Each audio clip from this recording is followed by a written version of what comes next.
আওয়ামী লীগের ৭৫তম প্রতিষ্ঠাবার্ষিকীর অনুষ্ঠানে আমন্ত্রণ পাবে সব কটি রাজনৈতিক দল, তবে কোনো বিদেশি প্রতিনিধি আসছেন না।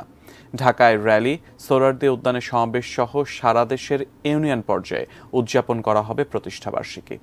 আলোকসজ্জা না করার সিদ্ধান্ত হয়েছে।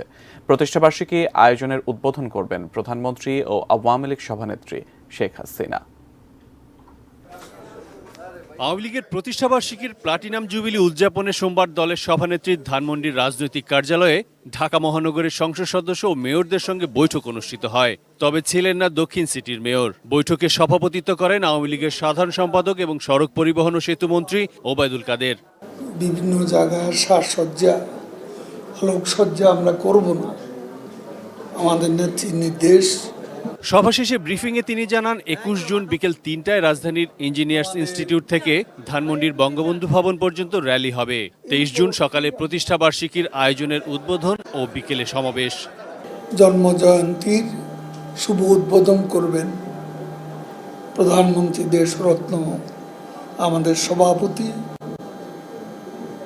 শেখ হাসিনা। এরপর আমরা বিকেলে ৩টা থেকে আমাদের আলোচনা সভা সোহরাওয়ার্দী উদ্যান। পাশাপাশি ঢাকার বিভিন্ন স্থানে সাংস্কৃতিক অনুষ্ঠান, নৌকা বাইচ, সাইকেল র্যালি এবং ঐতিহাসিক রোজ গার্ডেনে অনুষ্ঠানের আয়োজন করা হয়েছে। ধানমন্ডির এমপি বলছেন রবীন্দ্র সরোবরে একটা কালচারাল প্রোগ্রাম করবে। আওয়ামী লীগ সাধারণ সম্পাদক জানান, প্রতিষ্ঠাবার্ষিকীর আয়োজনে ঢাকার দূতাবাসগুলোর রাষ্ট্রদূত ও কূটনৈতিক সহ রাজনৈতিক দলগুলোকে আমন্ত্রণ জানানো হবে। বিভিন্ন রাজনৈতিক দলকেও আমি গতকালও বলেছি আমরা আমন্ত্রণ জানাবো, এটা আমাদের ঐতিহ্য। এখানে কে আমাদের প্রতিপক্ষ পক্ষ সেটা আমরা দেখব না। রাজনৈতিক দল হিসেবে নিবন্ধিত যে দলগুলো আছে সব দলকে আমরা আমন্ত্রণ। প্রতিষ্ঠাবার্ষিকী উদযাপনে এবার অনেক নেতাকর্মী ঈদে বাড়ি যাবেন না জানান ওবায়দুল কাদের। সমস্যাটা হচ্ছে ঈদটা হলো ১৭ তারিখ, তারপরে ২৩ তারিখ খুব দূরে নয়।